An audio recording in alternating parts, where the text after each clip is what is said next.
whacked out news. People breaking the law. Ha ha, fighting in the nude. Ha, drunk people pooping in the street. Ha ha, it's the whacked out news. Huh, so many people on meth. Ow! Well, there was an 81-year-old woman in Ocala who got arrested because she thought the right thing to do was to pepper spray two little girls aged 3 and 6 that were playing with bubbles outside their home. Oh my gosh.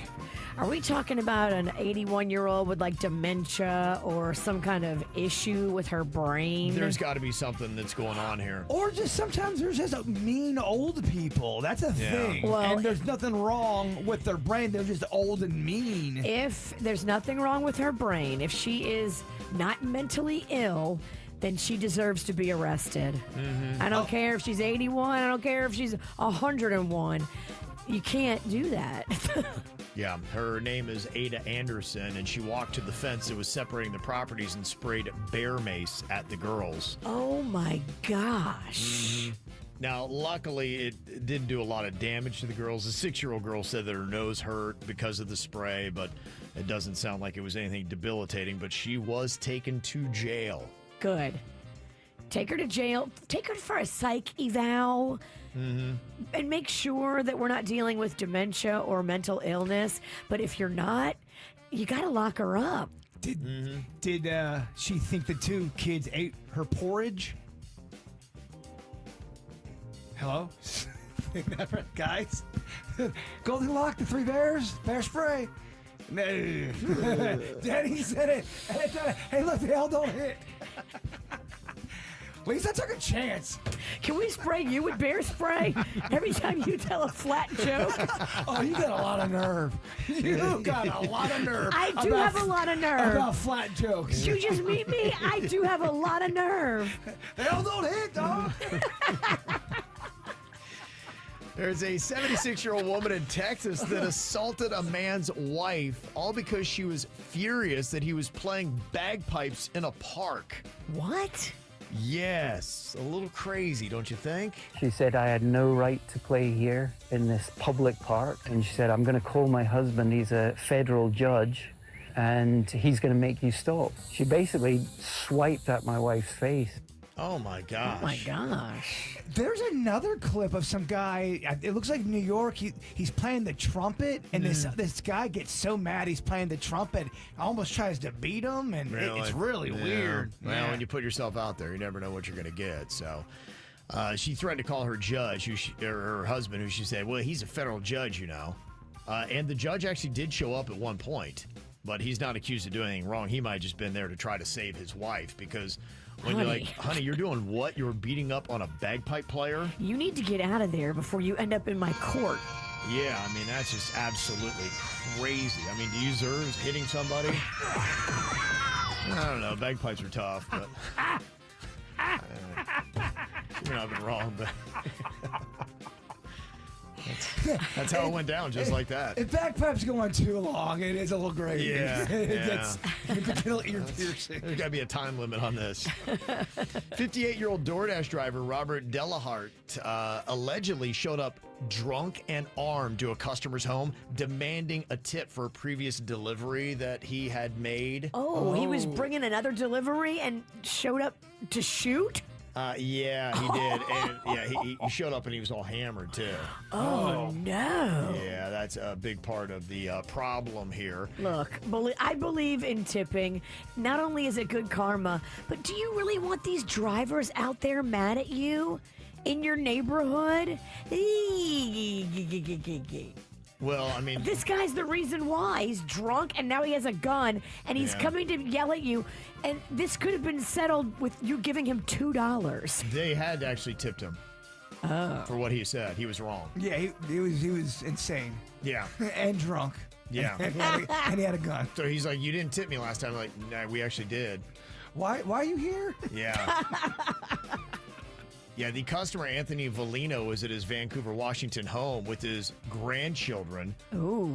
When the driver's like, you owe me a tip. And they're like, no, we got the records. We tipped you last time. And then a physical struggle ensued. Oh, damn. During which the customer discovered a gun in the driver's waistband and managed to disarm him. The doorbell footage captured the whole incident, which ended with the driver's arrest on charges including a felony harassment, DUI, and assault charge. Damn. This loud bang on the door, real loud, startled my daughter, and she goes, "Oh my gosh, you know, who the heck's pounding on the door?" Anthony Volino explains it was the DoorDash delivery driver who'd come by the house the night before when his daughter ordered groceries. The food was delivered to her. Apparently, she had to give a tip through the online system, which was deducted. But the driver had apparently wanted a cash tip. When he again said, "I want my tip," that's when I said, "Whoa, whoa, whoa." He leaned in like I didn't hear him, and that's when I put my hand up like a stop sign, and I said, "Hey, hey, hey." And I said, "You need to leave now." A scuffle ensued, and that's when Volino realized the man at their door had a gun in his waistband. He tripped right here, and he tripped up against my wife's car. And as he was on the ground, I came about right here, and I leaned over, and I cleared the handgun. And my kids were in there. They were at the my grandkids were at the door. My daughter's outside screaming.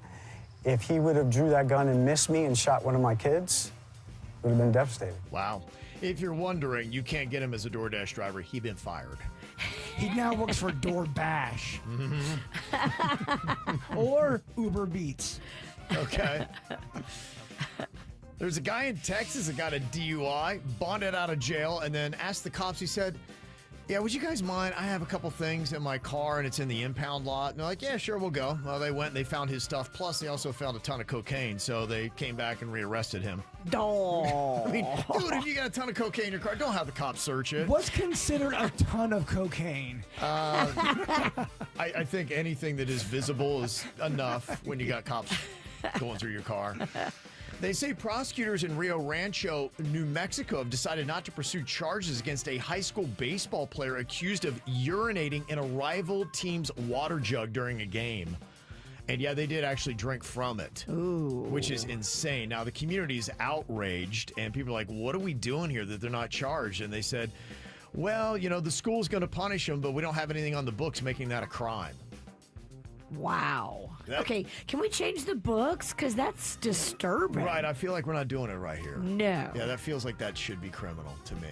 Just, I don't know.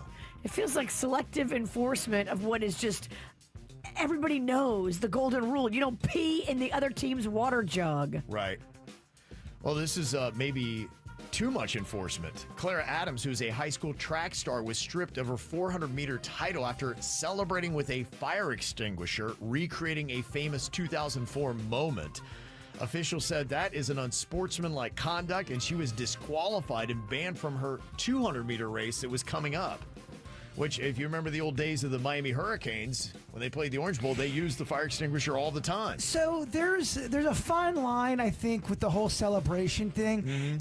I've seen kids thrown out of baseball games for just pumping their fist because they're excited. Wow. And that's considered celebrating, and you're not supposed to do that. And I'm against a kid getting thrown out of a game for pumping his fist because he's excited. Now that's fine celebration. What do you think about when someone goes too far and they go next level with props and stuff? Yeah, I think it'd be interesting to see how this looked, how destructive it was. What is the cleanup like in this for Clara Adams to determine whether or not it was deserved? Clara Adams says she was banned from the podium at a potentially history-making race for her victory celebration. Video shows Adams taking first place in the 400-meter final on Saturday in Clovis. The North Salinas High sophomore says she waited until her opponents were off the track, and then her dad handed her a fire extinguisher. She proceeded to spray her shoes, recreating an iconic moment from 2004 when the track champion Maurice Green did the same thing. But Adams says state officials immediately stripped her of her win and banned her from competing in the 200-meter race, which she was a favorite to win. Wow. Yeah, I don't know. The sound makes it sound like it's a bit extreme, but seeing the video, I think, will let you know what was at I've seen, situation. I don't know the original case either. I have seen kids thrown out Virginia for way less. It's insane. And I'm not. I think you should be allowed to celebrate. I do think too. celebrating Yeah. is a fun thing when it comes to sports. I got to see the video. Right. I haven't seen it, so I Yeah. can't give an opinion on that. I like when people celebrate. I do too, and I think if it's fun, it's not taunting. And it's Yes. just your excited nature. Yeah, you're right. You can get into trouble when you start adding props and creating a mess. If you strike somebody out and you pump your fist, I think that's okay. Yeah. You're pumped. Fire extinguisher on the shoes. I don't know. Was it too far? We'll see. But it cost her a lot. This is how we do. It's the KVJ show.